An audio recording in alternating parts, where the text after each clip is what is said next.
Assalamualaikum dan selamat sejahtera. Kita mulakan laporan cuaca hari ini dengan melihat kepada carta angin semasa. Rantau negara masih menerima angin dari arah baratan dengan kelajuan yang agak kencang di sekitar kawasan latitud tinggi ini dengan kelajuan melebihi 40 km sejam. Oleh itu, Met Malaysia masih lagi mengekalkan amaran angin kencang dan juga laut bergelora kategori kedua untuk kawasan perkapalan Phuket yang berkuat kuasa hari ini sehingga 2 Julai, manakala menjelang hari esok, amaran ini turut berkuat kuasa bagi kawasan yang telah ditandakan dengan warna kuning iaitu di Selat Melaka Utara, di Samui, Condor, Reef North dan juga layang-layang. Amaran ini berkuat kuasa sehingga 2 Julai dan keadaan ini adalah berbahaya kepada semua bentuk aktiviti perikanan, perkapalan, sukan serta rekreasi laut. Seterusnya kita beralih kepada paparan imej radar semasa. Dapat diperhatikan hujan berserta debu petir kini lebih tertumpu di sekitar kawasan selatan Perak, di negeri Selangor, Negeri Sembilan, Johor, termasuklah negeri-negeri di pantai timur seperti di Kelantan, Terengganu dan juga Pahang.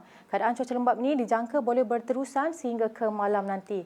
Menjelang malam, keadaan cuaca lembap dijangka akan lebih tertumpu di sekitar kawasan pedalaman Kelantan, Terengganu dan juga Pahang. Dijangka akan lebih tertumpu di negeri Pahang khususnya.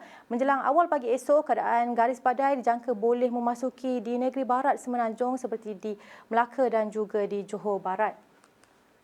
Keadaan cuaca semasa di Sabah dan juga Sarawak, cuaca lembap juga kini diperhatikan sedang berlaku di pantai barat Sabah, termasuklah di sekitar Sandakan yang dijangka boleh beransur reda menjelang lewat malam nanti. Manakala keadaan cuaca lembap juga diperhatikan sedang berlaku di Mukah, Bintulu dan juga Kapit yang dijangkakan boleh beransur reda dalam 2 ke 3 jam sahaja lagi. Menjelang malam, Met Malaysia meramalkan hujan berserta debu petir bagi negeri Sabah dijangka akan lebih tertumpu di bahagian Sandakan, pedalaman dan juga Tawau.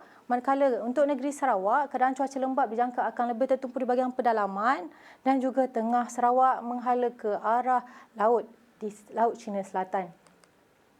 Baiklah, itu sahaja laporan cuaca yang dapat saya kongsikan pada ketika ini. Jadi sebelum kita berpisah, mari kita lihat ramalan cuaca bagi bandar-bandar utama dan indeks pencemar udara IPU di seluruh negara.